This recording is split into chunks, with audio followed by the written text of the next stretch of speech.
There's a tree for every mood and every moment. For wisdom, try a beech. For intelligence, a pine. For bravery, a rowan. For generosity, a hazel. For joy, a juniper. And for when you need to learn to let go of what you cannot control, a birch with its white silver bark, peeling and shedding layers like old skins. Then again, if it is love you're after, or love you have lost, come to the fig, always the fig.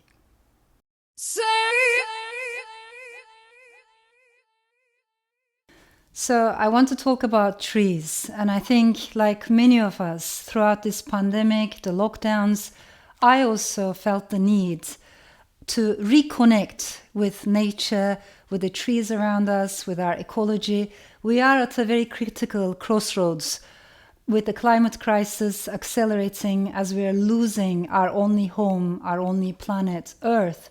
We have no time to waste anymore, and we need to stop seeing ourselves as the center of the universe, as superior to all other life forms, but understand that we are just part of a circle.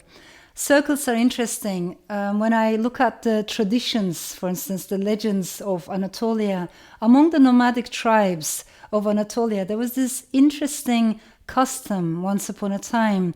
If they had to cut down a tree, they would form a circle around the tree and ask a tree's permission.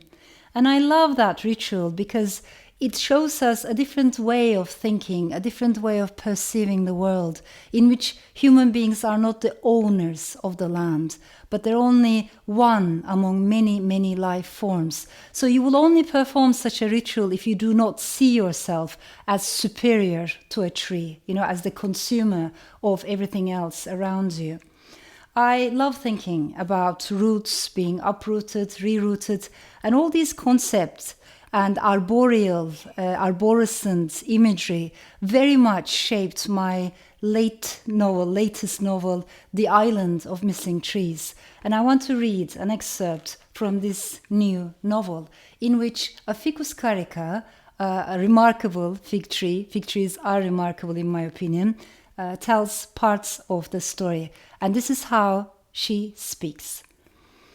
The ancients believed there was a pole that ran through the universe, joining the underworld to earth and heaven, and at the center of this pole towered, mighty and magnificent, the great cosmic tree. Its branches held up the sun, the moon, the stars, and the constellations, and its roots reached all the way down into the abyss. But when it came to defining exactly what type of plant this might be, humans fell into bitter disagreement. Some said it could only be a balsam poplar. Others argued it must be a tamarind. Yet others insisted it was a cedar or a hickory or a baobab or a sandalwood. This is how humanity divided into hostile nations, warring tribes. That was a very unwise thing to do, in my opinion, since all trees are essential and they merit attention and commendation. You might even say there's a tree for every mood and every moment. When you have something precious to give to the universe, a song or a poem, you should first share it with a golden oak before anyone else.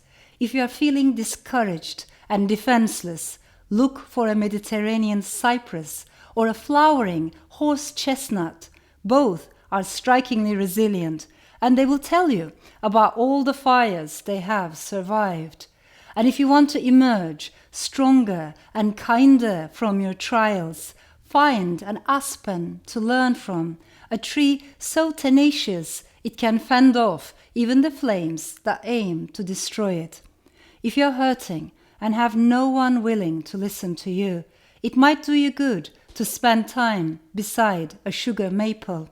If, on the other hand, you're suffering from excessive self-esteem, do pay a visit to a cherry tree and observe its blossoms, which, though undoubtedly pretty, are no less ephemeral than vainglory. By the time you leave, you might feel a bit more humble more grounded. To reminisce about the past, seek out a holly to sit under. To dream about the future, choose a magnolia instead. And if it is friends and friendships on your mind, the most suitable companion would be a spruce or a ginkgo. When you arrive at a crossroads and don't know which path to take, contemplating quietly by a sycamore might help.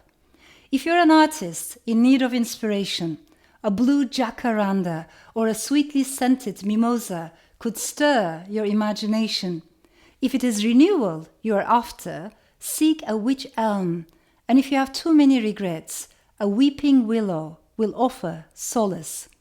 When you're in trouble or at your lowest point and have no one in whom to confide, a hawthorn would be the right choice. There's a reason why hawthorns are home to fairies and they're known to protect pots of treasure. For wisdom, try a beech. For intelligence, a pine. For bravery, a rowan. For generosity, a hazel. For joy, a juniper. And for when you need to learn to let go of what you cannot control, a birch with its white silver bark peeling and shedding layers like old skins. Then again, if it is love you're after or love you have lost, come to the fig, always the fig. Say